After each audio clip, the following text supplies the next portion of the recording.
Hello everyone. तो कैसे हैं आप लोग। स्वागत करता हूं आपके अपने चैनल पे। इसका नाम है राहुल कॉमर्स क्लासेस। स्टूडेंट्स, आज हम करने वाले हैं chapter 1 the nature and significance of management का सबसे इंपॉर्टेंट टॉपिक जो बोर्ड एग्जाम में ज्यादातर पूछा जाता है। इस चैप्टर के अंदर ये एक ऐसा टॉपिक है जो पूरी 12th क्लास की बिजनेस को डिजाइन करने में बहुत ज्यादा हेल्प करता है। अगर आज के टाइम पे देखें, आज के सिनेरियो से देखें, तो आज भी कहीं ना कहीं ये सबसे बड़ा टॉपिक है और आज भी बहुत ज्यादा इस चीज के ऊपर डिबेट होती है और आज भी इन चीजों के ऊपर काम हो रहा है।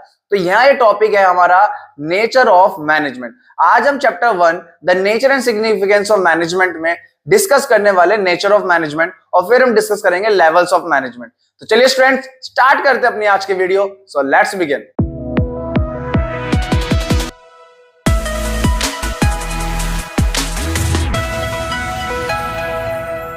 स्टूडेंट्स, हमारा जो आज का टॉपिक है वो है नेचर ऑफ मैनेजमेंट। मैनेजमेंट का नेचर कैसा है। देखिए, हर व्यक्ति के अपने अपने पॉइंट ऑफ व्यू से इसके जो डेफिनेशन है अलग अलग है, लेकिन हम एक तरीके से इसकी जो थ्योरी है, जिसके कंक्लूजन पॉइंट्स है, उसके ऊपर डिस्कस करेंगे और फिर डिसाइड करेंगे कि मैनेजमेंट का नेचर कैसा है। मैनेजमेंट को 3 कैटेगरी में डिवाइड किया गया है।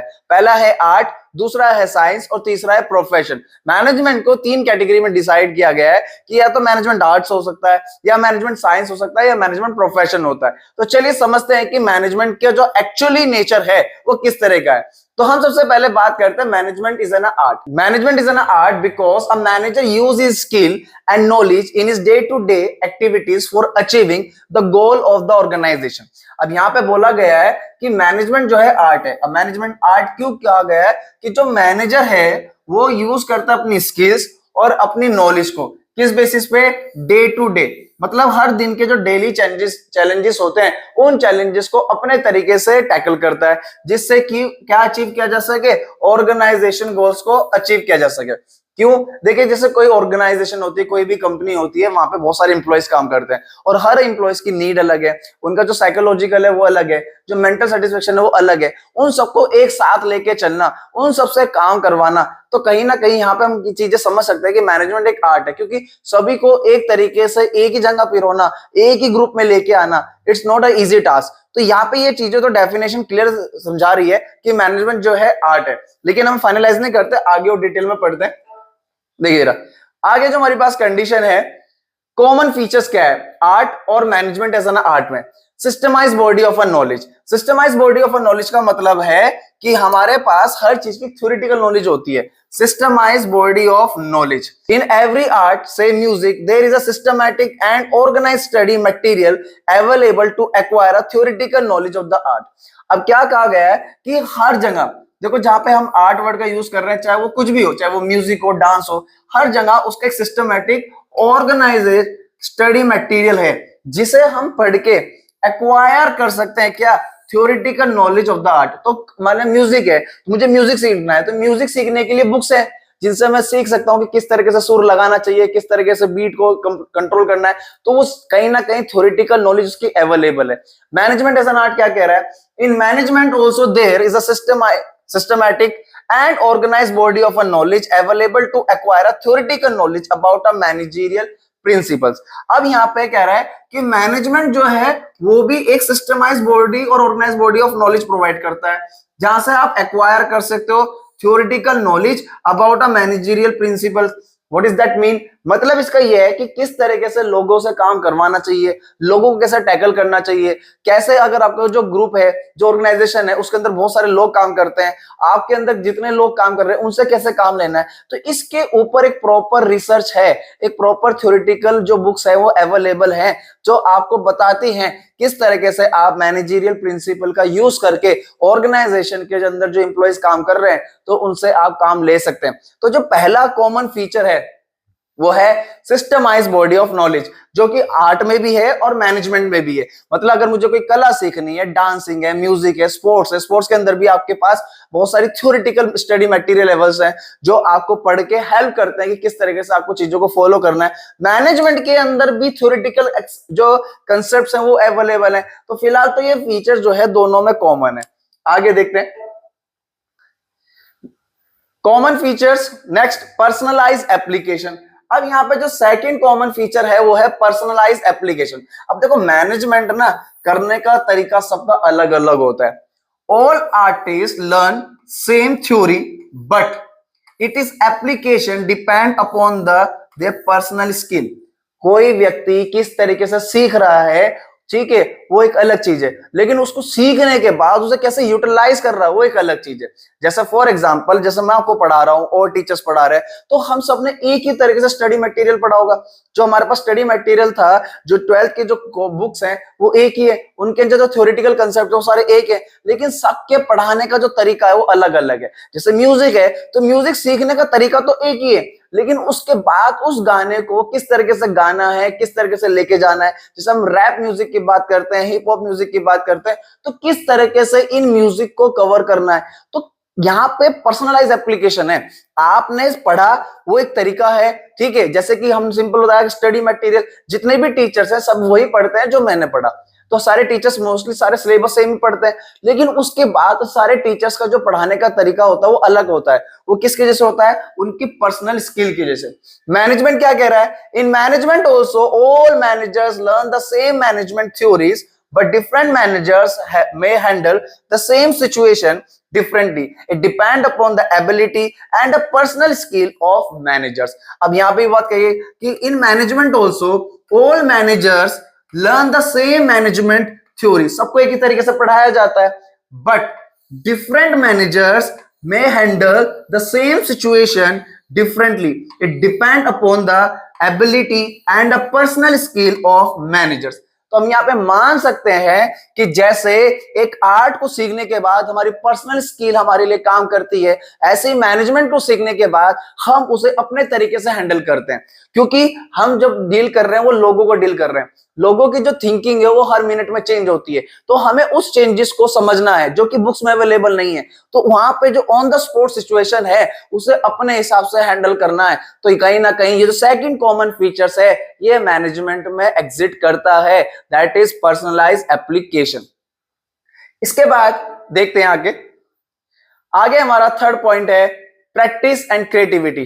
क्लियर, यहां से हम क्लियर ये चीज हो रही है कि मैनेजमेंट एक आर्ट तो है, क्योंकि देखो सिंपल सी बात है, पढ़ना और उसके बाद उसे प्रैक्टिस करना, फिर उसे क्रिएटिविटी में लेके आना, ये सबसे इंपॉर्टेंट चीज है। आप म्यूजिक है तो म्यूजिक पढ़ा, म्यूजिक के बारे में पढ़ा, म्यूजिक सीखा, अब उस पर प्रैक्टिस करी, प्रैक्टिस करने के बाद क्रिएटिव लिरिक्स अच्छे से तैयार करे, डायलॉग डिलीवरी अच्छे से तैयार करी, तो ये सारी चीजें प्रैक्टिस एंड क्रिएटिविटी है। आप अपने हिसाब से उसमें मॉडिफिकेशन कर सकते हैं। आपका पढ़ने का तरीका अलग है। जैसे मैं स्पोर्ट्स की बात करता हूं तो स्पोर्ट्स के अंदर कई बार क्या है, सीखने का जो तरीका होता है सबका एक जैसा होता है। मोस्टली बेसिक चीजें सबको, फंडामेंटल जो बेसिक फंडामेंटल्स हैं वो सबको एक जैसे सिखाया जाता है। अगर हम क्रिकेट की बात करें, हम एक नॉर्मल स्टांस की बात करें, किसी भी चीज के अंदर, म्यूजिक की बात करें तो म्यूजिक के अंदर जो सिखाने का तरीका होता है वो भी बेसिक, जो बेसिक फंडामेंटल्स है वो भी सेम होते हैं। उसके बाद आदमी प्रैक्टिस करता है और अपनी क्रिएटिविटी के साथ अपने प्रोग्राम को, अपने कला को जो है उभारता है। The artist require a regular practice of art to become a more fine and perfect. Artist यही करता है, जब नॉलेज मिल जाती है तो वो क्या करता है, रेगुलर प्रैक्टिस करता है, जिसकी वजह से उसको और फाइन हो जाता है और परफेक्ट हो जाता है, क्योंकि वो उस पर काम करता रहता है। That is practice and creativity. Management as an art, like art experience help the manager to improve their manager skill and efficiency. अब देखो यहाँ पे जो सबसे इंपॉर्टेंट चीज है वो क्या है, एक्सपीरियंस। आप नई कंपनी के अंदर मैनेजर बने हो, आपने फर्स्ट टाइम लोगों से डील करा, लोगों से काम करवाया, अब आपको 1 साल का एक्सपीरियंस है। अब दूसरे साल आपको आइडिया हो जाएगा कि किस तरीके से काम करना है। जो पहले गलती हुई है वो गलती अब ना हो। अब करते करते आपको 10 साल हो गए, तो आपको लोगों का पता है, उनकी सोच का पता है, लोग कहां तक सोच सकते हैं, आप उसको इंप्लीमेंट कर सकते हैं। तो ये तीसरी कंडीशन है personalise application, that means practice and creativity, ये मैनेजमेंट के अंदर एग्जिस्ट करती है। तो तीनों जो कैरेक्टरिस्टिक्स हैं हमारी मैनेजमेंट के अंदर जो है अवेलेबल है। तो हम यहाँ पे कह सकते हैं कि मैनेजमेंट जो है वो क्या है, आपका आर्ट है। ठीक है, सेकंड कंडीशन अब देखते हैं हम आपका। नेक्स्ट है हमारा management as science. Science is a systematic organised body of knowledge. It is based on logical observation, finding facts and events. अब देखो यहाँ पे जो सबसे इंपॉर्टेंट है, क्या साइंस क्या है? साइंस वो चीज है जिसके अंदर एक सिस्टमैटिक तरीके से पढ़ाई होती है, डेफिनेटली, क्योंकि साइंस के अंदर मानो फॉर एग्जांपल मुझे ह्यूमन बॉडी के बारे में पढ़ना है, तो ह्यूमन बॉडी के बारे में मैं सिस्टमैटिक तरीके से पढ़ूंगा, तो सिस्टमैटिक बॉडी ऑफ नॉलेज है, ठीक है, जहां पे हर चीज एक प्रॉपर तरीके से क्या होती है, आपकी ऑर्गेनाइज है, ठीक है, उसी सिस्टम को आपको फॉलो करना पड़ेगा, ठीक है। It is based on logic, ठीक है, लॉजिकल चीजें होती है उसके अंदर, ऑब्जर्वेशन होती है, फाइंडिंग्स होती है, मतलब रिसर्च होती है, फैक्ट्स होते हैं और इवेंट्स होते हैं, तो उनको बार बार एक्सपेरिमेंट करके, ऑब्जर्वेशन करके वो चीजें तैयार की जाती हैं। क्या मैनेजमेंट के अंदर ऐसा है? क्या मैनेजमेंट के अंदर बार बार ऑब्जर्वेशन होता है? क्या मैनेजमेंट के अंदर बार बार रिसर्च होता है? क्या मैनेजमेंट जो है लोगों पे सारी जगह एक जैसा काम करता है? उसको समझना है। कैसे? देखिए, हमने एक लॉ पढ़ा होता है जिसका नाम होता है लॉ ऑफ ग्रेविटी। अब लॉ ऑफ ग्रेविटी क्या कहता है? लॉ ऑफ ग्रेविटी ये कहता है कोई भी ऑब्जेक्ट हो, कोई भी इंसान हो, अगर उसे ऊपर से फेंकेंगे तो वो डेफिनेटली नीचे आके गिरेगा, चाहे वो किसी भी कोने में हो, देश के किसी भी कोने हो या दुनिया का कोई से भी कोना हो, ठीक है, तो वो डेफिनेटली वहां पे काम करेगा। तो मतलब लॉ ऑफ ग्रेविटी हर जगह एग्जिस्ट है। तो क्या साइंस के अंदर भी मैनेजमेंट के जो फीचर्स हैं वो एग्जिस्ट है या नहीं है, उस चीज को हमें यहाँ पे समझना है। देखिए जरा, सबसे पहली चीज अगर हम देखा जाए, systematic body of a knowledge. Systematic body of a knowledge है आपका, ठीक है, क्या कह रहा है? It is a systematic body of a knowledge using scientific method and observation.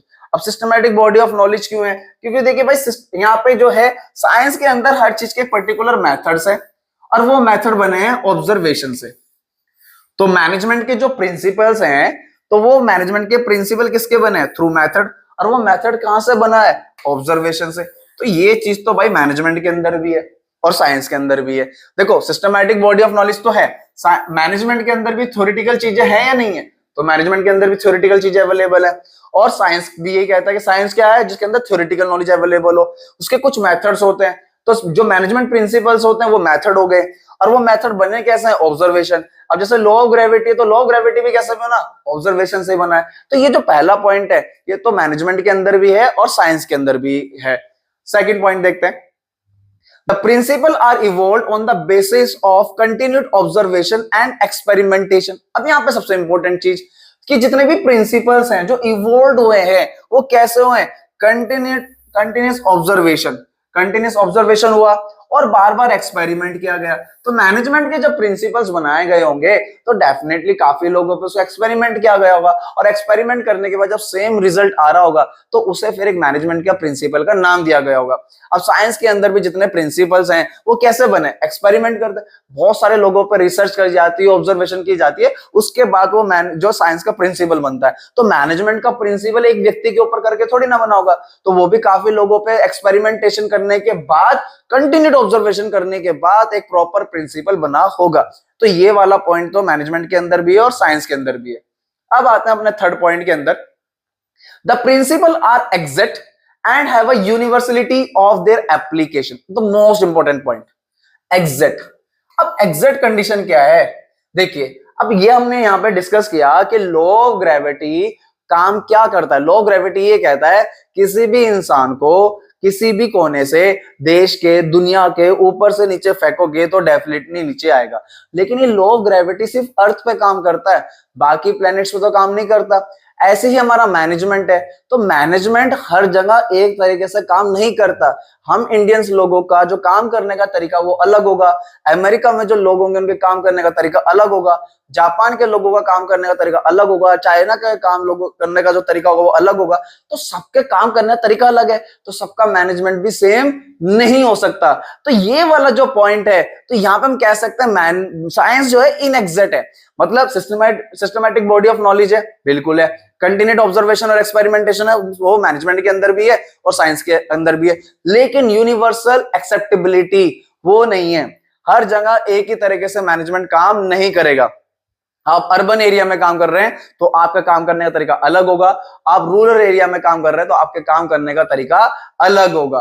तो यहां पे हम क्लियर कह सकते हैं, all through management has a systemised body of knowledge, they cannot be compared with the principles of physical science। जैसे science के principles हैं, ऐसे ही हम मैनेजमेंट के प्रिंसिपल्स को नहीं मान सकते, which are definite and exit, क्योंकि मैनेजमेंट के प्रिंसिपल और साइंस के प्रिंसिपल अलग अलग है। साइंस के प्रिंसिपल हर जगह एक ही तरीके से काम करेंगे, लेकिन मैनेजमेंट के प्रिंसिपल हर जगह एक ही तरीके से काम करेंगे, ये एक्सेप्टेबिलिटी नहीं है। तो हम कह सकते हैं कि मैनेजमेंट जो है वो एग्जैक्ट नहीं, इन एग्जैक्ट साइंस है। मतलब कुछ कैरेक्टरिस्टिक तो है मैनेजमेंट की साइंस में, लेकिन सारी कैरेक्टरिस्टिक मैनेजमेंट से मैच नहीं करती। देयरफॉर मैनेजमेंट इज इन इनएग्जैक्ट और सॉफ्ट साइंस। तो कुछ जगह हम उस ऑब्जर्वेशन के थ्रू काम कर सकते हैं, लेकिन वो काम प्रॉपर उसी तरीके से चलेगा इस बात की गारंटी नहीं है, क्योंकि हर जगह हर व्यक्ति का काम करने का जो तरीका है अलग अलग होता है। जैसे एग्जाम्पल, क्लास के अंदर 40 बच्चे बैठे, तो हर 40 बच्चों जो बैठे उनकी सोच अलग है, उनकी थिंकिंग अलग है, उनका जो साइकोलॉजिकल सेटिस्फेक्शन है वो अलग है, फैमिली बैकग्राउंड अलग है, फाइनेंशियल बैकग्राउंड अलग है, और उन सबको एक ही तरीके से काम कराना it's not a easy task. उन सबको एक तरह से लेके चलना आसान नहीं होगा। तो मैनेजमेंट वहां पे सबके लिए जैसा काम नहीं करेगा, हमें हर इंडिविजुअल बच्चों को इंडिविजुअल तरीके से क्या करना पड़ता है, मैनेज करना पड़ता है। तो यहां क्लियर है कि मैनेजमेंट जो है वो इनएग्जैक्ट साइंस है। Next, management as profession. अब ये सबसे इंपॉर्टेंट है और आज के टाइम पे सबसे बड़ा डिबेट है, क्या मैनेजमेंट प्रोफेशन है? अगर प्रोफेशन है तो क्या कोई अनपढ़ व्यक्ति मैनेजमेंट नहीं कर सकता? अगर कोई अनपढ़ व्यक्ति मैनेजमेंट नहीं कर सकता तो हमारे देश के जो नेता हैं वो हमारे देश कैसे चला रहे होंगे? ये समझना बहुत जरूरी है। तो यहाँ पे बहुत इंपॉर्टेंट पॉइंट आता है कि मैनेजमेंट प्रोफेशन है या नहीं है। अब profession is an occupation backed by specialised knowledge. अब प्रोफेशन क्या होता है? एक ऑक्यूपेशन होता है जिसका बैक क्या होता है, स्पेशलाइज्ड नॉलेज होती है, ट्रेनिंग होती है, which entry is regulated by representative body.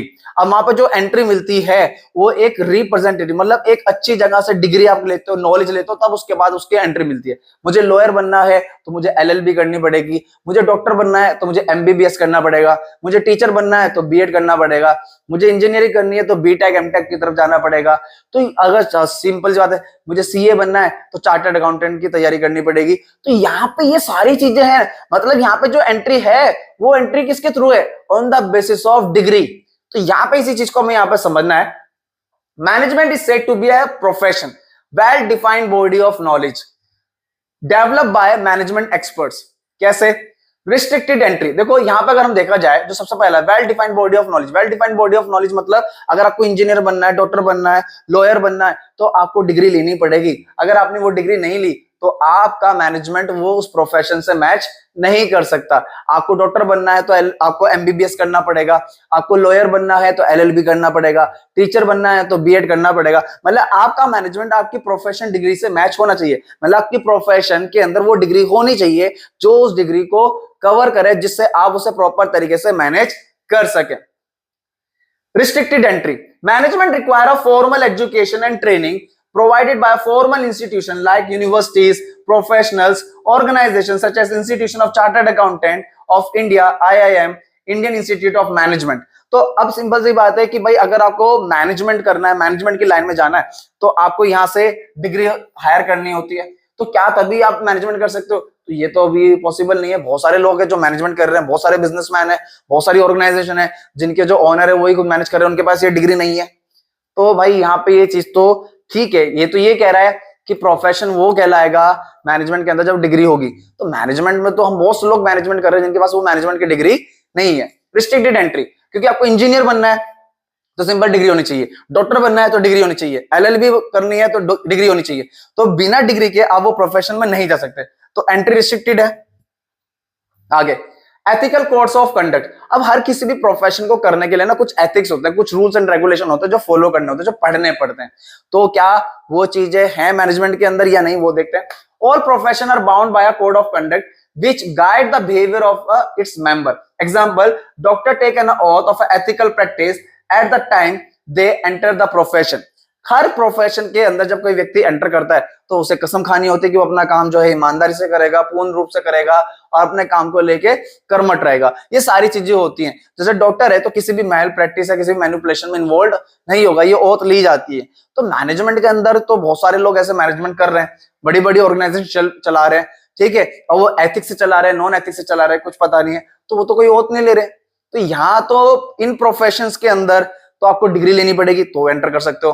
फिर आपको एक प्रॉपर एथिक्स होते हैं, कोड ऑफ कंडक्ट होता है, रूल्स एंड रेगुलेशन होते हैं, वो फॉलो करने होते हैं। तो क्या मैनेजमेंट के अंदर वो चीजें हैं? तो भाई मैनेजमेंट में तो ऐसा नहीं है, मैनेजमेंट तो कोई भी कर सकता है। तो ये जो सेकंड पॉइंट है ये भी फिलहाल अभी मैच नहीं कर रहा है। ठीक है, professional association for the implementation of code of conduct Indian medical association IIM है। अब मानो फॉर एग्जांपल, ठीक है, आपको किस में जाना है, मेडिकल लाइन में जाना है, तो प्रोफेशनली आपके पास डिग्री होनी चाहिए। ठीक है, आपको इंजीनियर बनना है तो प्रोफेशनल डिग्री होनी चाहिए, तभी आप उस व्यक्ति उस चीज से जुड़े होंगे। तो आपकी जो डिग्री है वो एक प्रोफेशनल एसोसिएट होनी चाहिए, एक प्रोफेशनली तरीके से आपका लिंक होना चाहिए चीजों के साथ। आगे क्या कह रहा है, सर्विस मोटिव, उसके पीछे होता है सर्विस मोटिव क्या है। अब देखो, इंजीनियर बनते हो, डॉक्टर बनते हो, लॉयर बनते हो, टीचर बनते हो, ये सारे प्रोफेशन है, और हर प्रोफेशन के पीछे एक क्या होता है, सर्विस मोटिव होता है, किस इंटेंशन के साथ आप काम कर रहे हैं। The primary objective of a profession is to providing a service to the society. They charge a fees for their services. अब जो सबसे इंपॉर्टेंट ऑब्जेक्टिव होता है किसी भी प्रोफेशन के अंदर, वो होता है कि सोसाइटी को सर्व करना, और उस सोसाइटी को सर्व करने के लिए वो क्या चार्ज करते हैं, कुछ फीस चार्ज करते हैं, क्योंकि भाई उनके भी नीड्स है, उनके भी एक्सपेंसेस है, तो उनको मेंटेन करना पड़ता है। पर मैनेजमेंट के अंदर तो ऐसा कुछ नहीं है ना। ठीक है, मैं तो अपने हिसाब से मैनेज कर रहा हूं, मैं अपने आप से काम कर रहा हूं, अपने तरह से चला रहा हूं। फिलहाल मैं सोसाइटी के हित में कोई काम नहीं कर रहा हूं, तो अगर अपना बिजनेस चला रहा हूं, तो ये सारी चीजें हैं। लेकिन मैनेजमेंट एज अ प्रोफेशन के अंदर तो आपके पास डिग्री होनी चाहिए, तभी आप उस प्रोफेशन में जा सकते हो। फिर आपके एथिक्स होने चाहिए, रूल्स और रेगुलेशन के साथ ही काम करना होगा, वो भी तरीका है। अब मतलब अगर आपको मैनेजमेंट लाइन में जाना है तो आपके पास डिग्री होनी चाहिए। आपको डॉक्टर बनना है तो डिग्री होनी चाहिए, इंजीनियर बनना है तो डिग्री होनी चाहिए। लेकिन एक कंपनी को मैनेज करने के लिए डिग्री की रिक्वायरमेंट नहीं होती। कई बार ये स्किल्स के ऊपर होता है। बहुत सारे लोग जो हैं अनपढ़ हैं और अपनी कंपनी को बड़े स्मूथ तरीके से फिलहाल चला रहे हैं। तो हम यहाँ पे अगर देखें तो सिंपल क्लियर है कि मैनेजमेंट जो है फिलहाल प्रोफेशन भी नहीं है। आने वाले टाइम में ऐसा होगा कि मैनेजमेंट जो है प्रोफेशन कहलाएगा, लेकिन फिलहाल अभी मैनेजमेंट प्रोफेशन नहीं है। तो it is clearly state that management जो है वो क्या है, आर्ट है, कला है। हर व्यक्ति का काम करने का जो तरीका होता है वो अलग होता है, इसलिए मैनेजमेंट को क्या माना गया है, आर्ट माना गया है। अब हमारा जो नेक्स्ट टॉपिक है वो है levels of management. Levels of management इस चैप्टर का सबसे बेसिक और इंपॉर्टेंट टॉपिक है। देखिए, कहीं पर इससे क्या होता है, 1 नंबर का क्वेश्चन आता है, और कहीं पर इससे आता है 3 नंबर का क्वेश्चन। लेवल्स ऑफ मैनेजमेंट के अंदर जो सबसे इंपॉर्टेंट चीज होती है वो उसके फंक्शंस हैं, तो जरूर उनको ध्यान में देखिएगा। Levels of management, levels of management refers to the arrangement of a managerial position in a organisation. Levels of management है क्या, हर ऑर्गेनाइजेशन के अंदर कुछ पोजीशंस होती हैं और उन पोजीशन को एक पर्टिकुलर लेवल पे डिस्क्राइब किया जाता है। तो ऐसे हर ऑर्गेनाइजेशन के अंदर 3 तरह के जो है लेवल्स होते हैं, top level, middle level and lower level. there are 3 levels of management, top level, middle level and lower level। अब जो लोअर लेवल है उसको ध्यान रखना, कई बार बच्चे कंफ्यूज होते हैं, उसको सुपरवाइजरी और ऑपरेशनल डिपार्टमेंट भी कहा जाता है, ऑपरेशनल लेवल्स भी कहा जाता है। अब पहले हम बात करते हैं टॉप लेवल की। तो जो टॉप लेवल होता है वो क्या होता है, top level consist of a managers at the highest level in the management hierarchy. अब मतलब जो पूरी ऑर्गेनाइजेशन होती है उस ऑर्गेनाइजेशन के अंदर वो व्यक्ति जो कि टॉप लेवल पे होते हैं उन्हें टॉप लेवल मैनेजमेंट कहा जाता है, जो कि वो किसी भी ऑर्गेनाइजेशन के अंदर जिनके पास सबसे पावरफुल डिसीजंस होते हैं, पावर होती है किसी भी डिसीजन को लेने की, किसी भी तरह की पॉलिसी को इंप्लीमेंट करने की, उन्हें टॉप लेवल का दर्जा दिया जाता है। तो टॉप लेवल पे कौन कौन होते हैं, क्या क्या पोजीशन होती हैं, जो जितने भी चेयरमैन होते हैं वो टॉप लेवल पे आते हैं, मैनेजिंग डायरेक्टर आपके टॉप लेवल पे आते हैं, board of director top level पे, chief executive, general manager that is GM and are regarded as a top level managerial in a business organization। तो ये जो पोस्ट है, ये पोस्ट आपके डिनोट करती है टॉप लेवल ऑर्गेनाइजेशन को।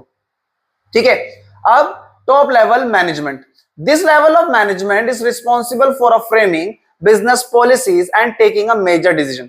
अब ये जो टॉप लेवल मैनेजमेंट होता है, इनका काम क्या होता है, इनका जो सबसे इंपॉर्टेंट काम होता है पॉलिसीज को बनाना और मेजर डिसीजन लेना। किसी भी ऑर्गेनाइजेशन का जिसकी फ्रेमवर्क है, ध्यान रखना, किसी भी ऑर्गेनाइजेशन के अंदर जो उसकी फ्रेमवर्क है वो काम कैसा करेगा, ठीक है, उसकी पॉलिसीज कैसी होगी, मतलब उनके जो उनके रूल्स एंड रेगुलेशन है वो कैसे होंगे, और जितने भी मेजर डिसीजंस होंगे वो सारे के सारे डिसीजन कौन लेगा, आपका top level. They perform administrative function more than the managerial function. मतलब किसी भी ऑर्गेनाइजेशन को किस तरीके से एडमिनिस्ट्रेट करा जाएगा, किस तरह से ऑर्गेनाइजेशन रन करेगी, उन सारी चीजों पे ध्यान देता है आपका टॉप लेवल। ध्यान रखना, जितने भी एडमिनिस्ट्रेटिव वर्क होता है वो सारा का सारा आपका कौन देखता है, टॉप लेवल। ठीक है, तो यहाँ पे एडमिनिस्ट्रेटिव वर्क हमेशा टॉप लेवल के अंडर में आता है, मैनेजरियल वर्क इनके अंडर में नहीं आता। मैनेजरियल फंक्शन पे मतलब आता है, लेकिन ये मैनेजरियल फंक्शन पे इतना ध्यान नहीं देते जितना ध्यान इनका एडमिनिस्ट्रेटिव वर्क पे होता है। अब इसके बाद हम आगे देखते हैं इनका, ठीक है, function of top level management. अब ये जो टॉपिक है सबसे इंपॉर्टेंट है कि इसको जरूर प्रायोरिटी पे रखिएगा। जो टॉप लेवल है उनके क्या क्या फंक्शंस होते हैं। तो टॉप लेवल का जो सबसे पहला फंक्शन है वो है किसी भी ऑर्गेनाइजेशन के जो ऑब्जेक्टिव्स होंगे क्या होंगे, सोसाइटी के लिए काम करना है, प्रॉफिट के लिए काम करना है, सेल्स के लिए काम करना है, मार्केट के लिए काम करना है, ऑब्जेक्टिव्स। वो ऑब्जेक्टिव्स कौन डिसाइड करेगा? Top level. Next, plan and policies, क्या क्या ऑर्गेनाइजेशन के प्लान होंगे, कैसे क्या क्या पॉलिसीज होंगी, वो भी कौन डिसाइड करेगा? Top level management. Issue instruction to departments, ठीक है, कौन सा डिपार्टमेंट किस डिपार्टमेंट के साथ डीलिंग करेगा, किस में अगर कोई इशू हुआ तो कौन से डिपार्टमेंट से कनेक्ट करना है, वो भी कौन डिसाइड करता है? Top level management. Appoint executives in a middle level, जितने भी मैनेजर्स होते हैं उनको कौन हायर करता है? आपका टॉप लेवल। मान लो चाहे प्रोडक्शन मैनेजर हो, सेल्स मैनेजर हो, मार्केटिंग मैनेजर हो, फाइनेंस मैनेजर हो, इन सबको जो हायर करेगा वो हायर करता है top level management. Coordination of activities, there are lot of departments in the organisation, और उन ऑर्गेनाइजेशन के अंदर जो डिपार्टमेंट्स उनके बीच में जो कोऑर्डिनेशन है, उन कोऑर्डिनेशन को कैसे मेंटेन करना है, उसकी भी रिस्पॉन्सिबिलिटी किसकी है? टॉप लेवल मैनेजमेंट की। कंट्रोल द डिपार्टमेंट्स, डिपार्टमेंट को कैसे कंट्रोल करना है, किस तरीके से उनको सुपरवाइज करना है, उस चीज पे भी ध्यान कौन रखेगा? टॉप लेवल मैनेजमेंट ध्यान रखेगा। Maintain a relationship with outsider, भाई खाली बिजनेस में जो लोग काम कर रहे हैं उनके साथ ही थोड़ी ना अच्छा बिहेवियर बना के रखना है, जो बाहर के लोग हैं उनके साथ भी ताल्लुकात बना के रखना है, तो उसके लिए भी कौन रिस्पॉन्सिबल होगा? Top level management. किसको कितना गिफ्ट भेजना है, कितना कमीशन देना है, कितना प्रॉफिट शेयर करना है, वो सारी चीजें, सारी पॉलिसीज कौन डिसाइड करता है? आपका top level management. Human relationship, technical और कंसेप्चुअल, ये सारी चीजें कौन करता है? आपका टॉप लेवल मैनेजमेंट करता है। इसके बाद हमारा आता है मिडिल लेवल मैनेजमेंट। अब मिडिल लेवल मैनेजमेंट जो है एक ऐसा लिंक काम करता है between the top level and the lower level. जो लोअर लेवल होता है और मिडिल लेवल होता है उनके बीच में एज अ लिंक काम करता है, क्योंकि टॉप लेवल जो ऑर्डर बनाता है वो मिडिल लेवल के पास जाता है, फिर मिडिल लेवल वही ऑर्डर जो है लोअर लेवल को देता है जिससे कि काम को परफॉर्म किया जा सके। तो जो है एज अ लिंक का काम करता है, that is as a intermediary का काम करता है, ब्रोकर का काम करता है। This level of management consist of different departments heads, हर ऑर्गेनाइजेशन के अंदर डिफरेंट डिपार्टमेंट्स हेड्स होते हैं। Production head, sales department, purchase department, finance department, marketing department, तो सारे डिपार्टमेंट्स के हेड्स होते हैं, वो सारे जो है मिडिल लेवल मैनेजमेंट में आते हैं। This manager receive a order and instruction from top level managers and pass them to their subordinates, और टॉप लेवल से ऑर्डर रिसीव करते हैं और लोअर लेवल को ऑर्डर क्या कर देते हैं? पास कर देते हैं। Middle level management, these manager are responsible for executing the plan formulated by the top level management। ठीक है, इनका मेन काम क्या होता है? जो ऑर्डर, जो पॉलिसी, जो प्लान टॉप लेवल मैनेजमेंट ने बनाया है उसको इंप्लीमेंट करने का काम होता है किसका? टॉप मिडिल लेवल मैनेजमेंट का। ध्यान रखना, टॉप लेवल के द्वारा जितने भी प्लान एंड पॉलिसीज होती हैं उन प्लान एंड पॉलिसी को एग्जीक्यूट करने का काम किसका होता है? आपका मिडिल लेवल मैनेजमेंट का। स्कूल का प्रिंसिपल जो है किस तरह से काम करता है, जो मैनेजमेंट है किस तरह से काम करता है, तो स्कूल का जो मैनेजमेंट है पूरा फ्रेमवर्क बनाता है कि स्कूल कैसे चलेगा, फिर फ्रेमवर्क को प्रॉपर तरीके से बनाने के बाद वो सारे इंस्ट्रक्शन पास किए जाते हैं प्रिंसिपल को। तो प्रिंसिपल जो है वो एक तरह से मिडिल लेवल मैनेजमेंट में आता है, और जो टीचर्स होते हैं वो आपके लोअर लेवल मैनेजमेंट हो गए, जिनका काम है उनको प्रॉपर तरीके से उनसे एग्जीक्यूट करवाना कि काम वैसे ही होना चाहिए जैसे टॉप लेवल मैनेजमेंट ने डिसाइड किया है, जैसे बोर्ड ऑफ डायरेक्टर्स ने डिसाइड किया है उसी तरीके से स्कूल में काम होगा। तो हर ऑर्गेनाइजेशन के अंदर और स्कूल के अंदर भी ये 3 लेवल होते हैं, top level, middle and lower level.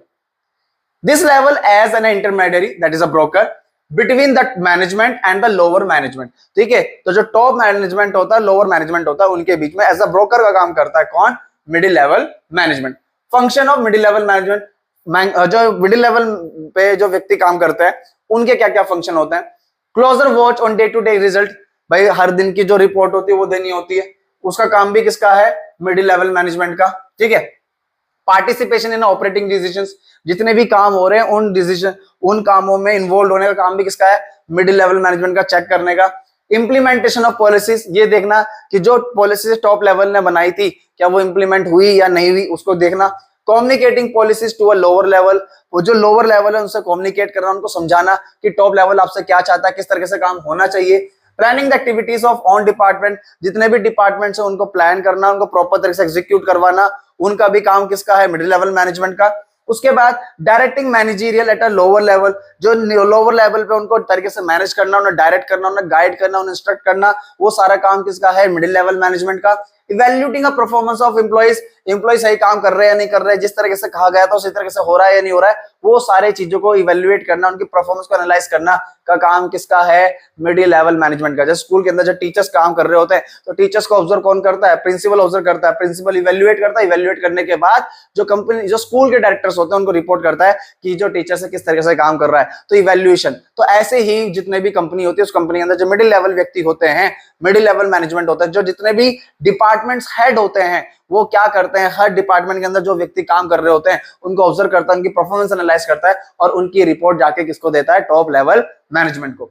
आगे reporting to a top level, जो टॉप लेवल को रिपोर्ट करना होता है, और cooperating with the other departments, other department के साथ भी कोऑपरेट करने का काम भी किसका होता है? मिडिल लेवल मैनेजमेंट का ही होता है, क्योंकि मैनेजर्स के काम है सेल्स प्रोडक्शन पे डिपेंड है, प्रोडक्शन परचेस पे डिपेंड है, परचेस मार्केटिंग पे डिपेंड है, मार्केटिंग फाइनेंस पे डिपेंड है, ठीक है। तो कोई ना कोई हर डिपार्टमेंट किसी ना किसी डिपार्टमेंट के ऊपर जो है डिपेंड है।